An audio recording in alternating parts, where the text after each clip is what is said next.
We've got some new content to go over today. The Architects program, London Series program. There's a Bryce Harper, there's a Ronald Acuna Jr., there's a Fernando Tatis Jr. So I'm really interested to see your thoughts on the new content today down in that comments section. We finally have a pack in a program, but there's a little bit of a catch. Now, I want to go ahead just right away and start with the Architects program. We can see Fernando Tatis Jr., 89 overall among some other cards. So let's just go ahead and take a look at the rewards first, and then after that we'll go through what we got to do to earn progress in the program, all the way up to 50 points, all the way up to that Fernando Tatis Jr. Now, I get that this is a program and, these are just cards. You might be able to use them towards collections, whatever. Who knows? Maybe they'll be part of a team build, captain boost, something like that. It's just always interesting to me when we have like the team affinity baseline overalls and then they drop cards lower than that. But the first card we have, along with XP, we can see 7,500 every time you unlock a card. It seems like they really are giving us more XP during the programs, which I do like to see. We have an Incognito Series, Tim LeCastro. He's going to be a left fielder, also plays center and right field, and 99 speed, 99 stealing, definitely better contact versus righties, better power for him versus lefties. That 106 clutch could be nice. With runners in scoring position, no quirks for the Tim LeCastro. Get a standard pack. And then Mike Napoli, 87 overall catcher card. First base secondary for him. Great power numbers, 105 versus righties, 110 versus lefties. Way better contact versus righties than he does have versus lefties. And then 75 clutch for the card, 58 fielding, and 40 speed. I really got to get into my head what the cornerstone captains are for season 2, just so I know which of these cards will or will not go with the boosts. I know that I think Stanton is the 2010s decade. I think Luis Castillo is the live series, but I don't remember what the other ones are. I'm going to have to check it out because I'm not sure if these cards off the top of my head are going to fit any of those boosts. But after Mike Napoli, you got a couple more packs, 7,500 XP, and an 89 overall rookie series, Ronald Acuna Jr. He's got 99 arm strength, 92 speed, 74 fielding, 81 and 87 for his contact numbers, 80 and 90 for his power numbers, 103 clutch. And then he does have a few quirks on the card as well. It's really hard for me just going from season 1 to season 2. Like, I don't know if this is a good card because I haven't compared him yet to like the current team I'll be using for season 2. Obviously, compared to 99s, he's not going to seem good. But since we have the power creep, kind of the restart with the new season, I just don't know how to feel about this. He's got solid contact and power numbers, 4 and 89. It looks like that. Arm strength is maxed down. I love speedy players, 92 speed. And then you get 1,000. I thought that said 10,000 for a sec. You get 1,000 stubs at 45 points, some more XP. And then to end the program is a rookie, 89 overall, Fernando, shortstop. No secondaries for him. He's also got 99 arm strength, 90 speed for him, maxed out contact versus lefties. So he's way better versus lefties. Max contact, 98 power versus left-handed pitching. He's got 83 contact versus right, 82 power versus right, 112 clutch is going to be nice with runners in scoring position versus righties, and then 90 speed for Fernando. A couple quirks on the card. First pitch hitter for Fernando Tatis Jr. So that's if you get to 50 points. A lot of XP in the program as well. How do you earn progress? There are 4 moments worth 3 points apiece, so you can get 12 points from the moments. Looks like we have some parallel XP missions. We have the cornerstone captains, Devers, Stanton, Carroll, and Castillo. I got to remember what Devers and Carroll do. And you got 500 repeatable parallel XP with those. Any mode within the game, every time you get 500, that's going to get you 5 points. One-time missions of 150 parallel XP with each of the program cards leading up to Fernando. That's going to get you 3 points for each of those missions. You have cornerstone stat missions. So these are going to be with high-speed hitters, 15 hits for 3 points, 5 homers with hitters less than 75 fielding for 3 points, 9 innings pitched with live series pitchers for 3 points, 15 hits with live series hitters for 3 points, and then 8 extra base hits for hitters from the year 2010 to 2019, the 2010s, 8 of those for 3 points. So Luis Castillo, the live series captain, Stanton, the 2010s captain. I'm guessing that Devers is players lower than 75 fielding, and I'm guessing that Corbin Carroll is players higher than 84 speed. So looking at the speed numbers, Ronald has higher than 84. Fernando's got higher than 84. His fielding's at 73.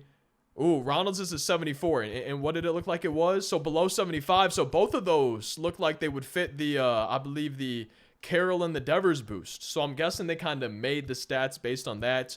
We do have some general stat missions, a couple stolen bases with D-backs hitters for 3 points, 6 extra base hits with Rangers for 3 points, 4 homers with outfielders for 3, 10 hits with shortstops for 3, and then optional extreme moments, Hall of Fame difficulty, 1 game, 3 hits, including 2 extra base hits for 9 points in the program if you want to try out or you want to try to beat that extreme moments. I did not expect it to take me that long to go over the program, but I also had to kind of remind myself of the cornerstone captains. I remembered Stanton and Castillo, but I forgot about Devers being the lower fielding and then Carroll being the higher speed.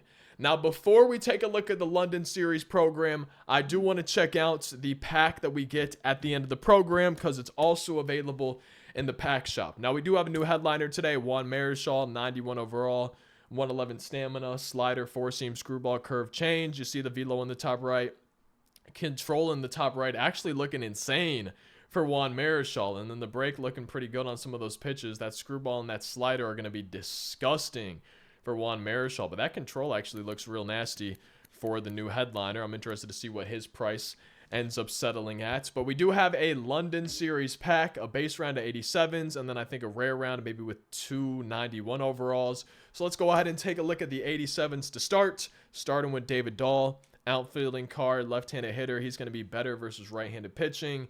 He's got a solid arm, 72 speed in the outfield. No quirks for David Dahl.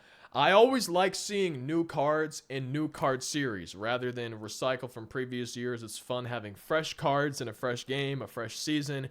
We got Mark Vientos. He's going to be better versus lefties. Third baseman also plays first and shortstop. Solid arm at third base. 48 speed for him, some solid power numbers for the 87 overall. And then we also have Orion Kerkering, 100 hits per 9 for the reliever, 99 velo and break, 101 pitching clutch, slurve, sinker, 4-seam fastball, velo in the top right, the control up there as well. And then we also got the pitch break up in the top right. And he does have outlier on his sinker. He's got outlier 2 on that sinker in his pitch selection. And then we got a couple 91s, including a Bryce Harper, but going to be starting with Brandon Nimmo, the left fielder, also plays center and right field. Kind of solid across the board for the contact and power numbers right around each other. 74 fielding for the left fielder, 76 speed. That 106 clutch is going to come in handy, better than the contact with runners in scoring position. Some quirks. My favorite, unfazed. I also like breaking ball hitter. Another one of my favorites is Dead Red, the fastball one, but he doesn't have that. And the final new card here in the London Series pack, maybe the final new card today. That's kind of the catch that I want to talk about. We have a 91 Bryce Harper. First baseman, also plays the outfield, 103 power versus right, 77 versus left, 80 and 82 for the contact numbers, but he does have 120 for his clutch. 69 fielding at first base, 87 arm accuracy, 75 arm strength, 70 reaction. Thinking about putting him in the outfield maybe. 59 speed for Bryce Harper.